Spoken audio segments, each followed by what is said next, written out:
இயேசு கிறிஸ்துவும் நானும். இந்த வேத பகுதி 1 பேதுரு 2:24. அவருடைய தழும்புகளால் குணமானீர்கள்.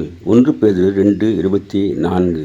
அன்பான சகோதர சகோதரிகளே, ஆண்டவர் நம் பாவங்களுக்காக செத்து நீதிக்கு பிழைத்திருக்கும்படி அவர் தாமே தமது சரீரத்திலே தம்முடைய பாவங்களை சிலுவின் மேல் சுமந்தார்.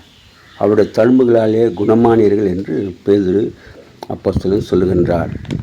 அவருடைய தழும்புகளாலே குணமாயிருக்கின்றோம். நம்முடைய பாவங்களுக்கு அவர் செத்திருக்கின்றார்.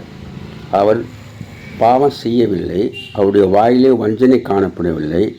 அவர் வையப்படும்போது பதில் வையாமலும், பாடுபடும்போது பயமுறுத்தலும், நியாயமாய் தீர்ப்பு செய்கிறவருக்கு தம்மை ஒப்பு கொடுத்தார் என்று சொல்லப்பட்டிருக்கின்றது. அதனாலே அவருடைய மாதிரியை நாம் பின்பற்றுவோம். அவர் நம்மை மீட்டிருக்கின்றார்.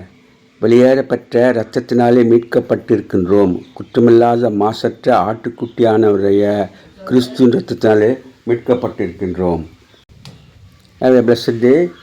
God bless you. Give your heart to God, your hand to man. Live in God's word, live on your knees. Thanks for watching. Like, share, subscribe.